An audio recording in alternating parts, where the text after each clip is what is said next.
My name is Dominick Moreno, State Senator from Commerce City, Colorado, and I've spent 8 years in office serving my community.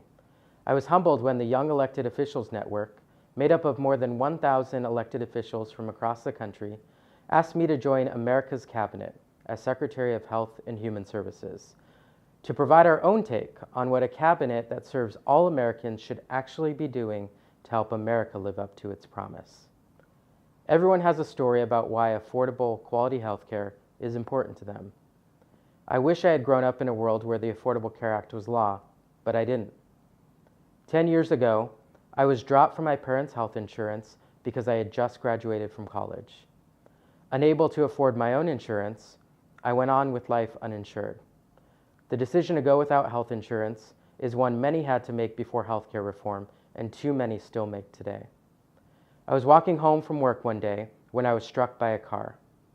I had to make a decision that day that no one should ever have to make. I turned down a trip to the emergency room because I feared what the hospital bill would look like. It's why I've spent my career making quality, affordable healthcare a priority. In 2013, I helped Colorado expand Medicaid. Because of the Affordable Care Act and Medicaid expansion, our uninsured rate in Colorado and nationally is the lowest in our history. Is it a perfect law? No, but we should work to improve it rather than repealing it. Since the day President Obama signed it into law, congressional Republicans have sought to undermine the Affordable Care Act. Under the Trump administration, they've redoubled their efforts, emboldened by a president who's more concerned with his bottom line than the general welfare of our country. They've made it harder for Americans to sign up for health coverage and repealed the individual mandate under the new federal tax law. This means the number of people without health insurance will increase from 28 million today to 44 million by 2025. America's cabinet envisions a better model for healthcare. We regard healthcare as a human right. The ability to see a doctor, to get a prescription, or to go to a hospital should not be treated as a privilege only available to those who can afford it. We propose building on the foundation of the Affordable Care Act by further expanding public health care options.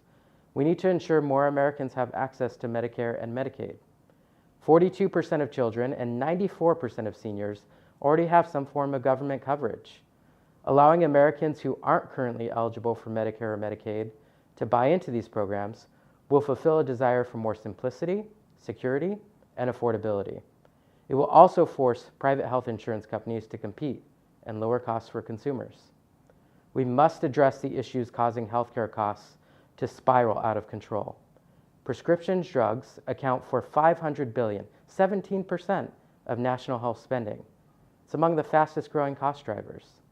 Drug costs can be lowered by promoting competition and encouraging more generic and biosimilar drugs. Because of laws passed by previous Republican administrations, we don't know how much Medicare spends on drugs. We should use Medicare's purchasing power to negotiate for lower drug prices, and will stand to save as much as $16 billion annually. These are just a few concrete proposals that the Department of Health and Human Services could introduce to fix our broken healthcare system.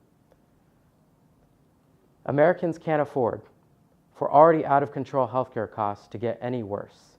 The time to lead is now.